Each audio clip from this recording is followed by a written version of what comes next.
Chapter 9. It's all in how you look at things.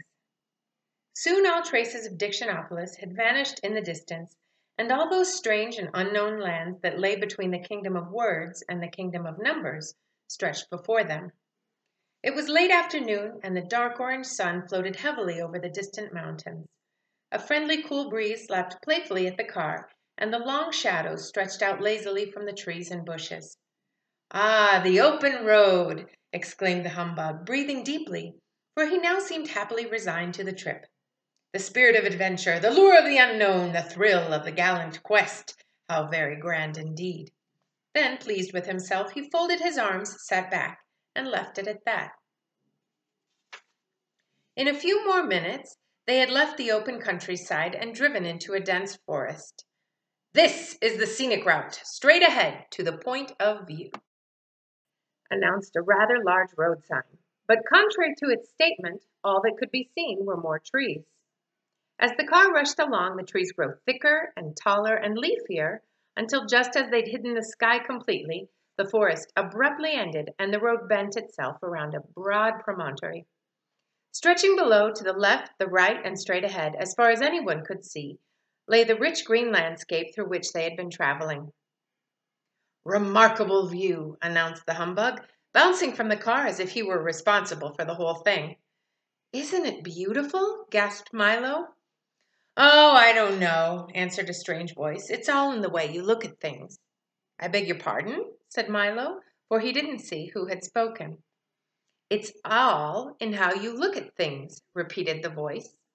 Milo turned around and found himself staring at two very neatly polished brown shoes, for standing in front of him, if you can use the word standing for anyone suspended in midair, was another boy just about his age, whose feet were easily 3 feet off the ground. "For instance," continued the boy, "if you happened to like deserts, you might not think this was beautiful at all." "That's true," said the humbug, who didn't like to contradict anyone whose feet were that far off the ground. "For instance," said the boy again, "if Christmas trees were people and people were Christmas trees, we'd all be chopped down, put up in the living room and covered with tinsel, while our trees opened our presents." "What does that have to do with it?" asked Milo. "Nothing at all," he answered, "but it's an interesting possibility, don't you think?" "How do you manage to stand up there?" asked Milo, for this was the subject which most interested him. "I was about to ask you a similar question," answered the boy, "for you must be much older than you look to be standing on the ground." "Well, what do you mean?" Milo asked. "Well," said the boy, "in my family everyone is born in the air with his head at exactly the height it's going to be when he's an adult, and then we all grow towards the ground. When we're fully grown up, or, as you can see, grown down, our feet finally touch. Of course, there are a few of us whose feet never reach the ground no matter how old we get. But I suppose it's the same in every family." He hopped a few steps in the air, skipped back to where he started, and then began again. "You certainly must be very old to have reached the ground already." "Oh, no," said Milo seriously. "In my family, we all start on the ground and grow up, and we never know how far until we actually get there." "What a silly system," the boy laughed. "Then your head keeps changing its height, and you always see things in a different way? Why, when you're 15, things won't look at all the way they did when you were 10, and at 20, everything will change again." "I suppose so," replied Milo, for he never really thought about the matter. "We always see things from the same angle," the boy continued. "It's much less trouble that way. Besides, it makes more sense to grow down and not up. When you're very young, you can never hurt yourself falling down if you're in midair, and you certainly can't get into trouble for scuffing up your shoes or marking the floor if there's nothing to scuff them on, and the floor is 3 feet away." "That's very true," thought Talk, who wondered how the dogs in the family liked the arrangement. "But there are many other ways to look at things," remarked the boy. "For instance, you had orange juice, boiled eggs, toast and jam and milk for breakfast," he said, turning to Milo. "And you're always worried about people wasting time," he said to Talk.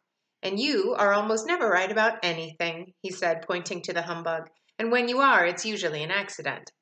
"A gross exaggeration," protested the furious bug, who didn't realize that so much was visible to the naked eye. "Amazing," gasped Talk. "How do you know all that?" asked Milo. "Simple," he said proudly. "I'm Alec Bings. I see through things. I can see whatever's inside, behind, around, covered by, or subsequent to anything else. In fact, the only thing I can't see is whatever happens to be right in front of my nose. Isn't that a little inconvenient? Asked Milo, whose neck was becoming quite stiff from looking up. It is a little, replied Alec, but it's quite important to know what lies behind things, and the family helps me take care of the rest. My father sees two things, my mother looks after things, my brother sees beyond things, my uncle sees the other side of every question, and my little sister Alice sees under things. How can she see under things if she's all the way up there? Growled the humbug. Well, added Alec, turning a neat cartwheel, whatever she can't see under, she overlooks. Would it be possible for me to see something from up there? Asked Milo politely. You could, said Alec, but only if you try very hard to look at things as an adult does. Milo tried as hard as he could, and as he did, his feet floated slowly off the ground until he was standing in the air next to Alec Bings. He looked around very quickly, and an instant later crashed back down to the earth again. Interesting, isn't it? Asked Alec. Yes, it was, agreed Milo, rubbing his head and dusting himself off. But I think I'll continue to see things as a child. It's not so far to fall. A wise decision, at least for the time being, said Alec. Everyone should have his own point of view. Isn't this everyone's point of view? Asked Top, looking around curiously. Of course not, replied Alec, sitting himself down on nothing. It's only mine, and you can't always look at things from someone else's point of view. For instance, from here, that looks like a bucket of water, he said, pointing to a bucket of water.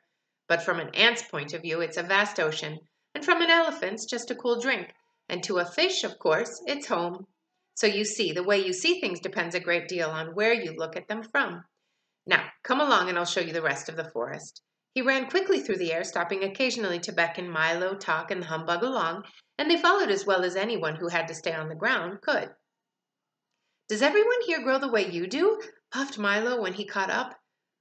Almost everyone, replied Alec, and then he stopped a moment and thought, now and then, though, someone does begin to grow differently.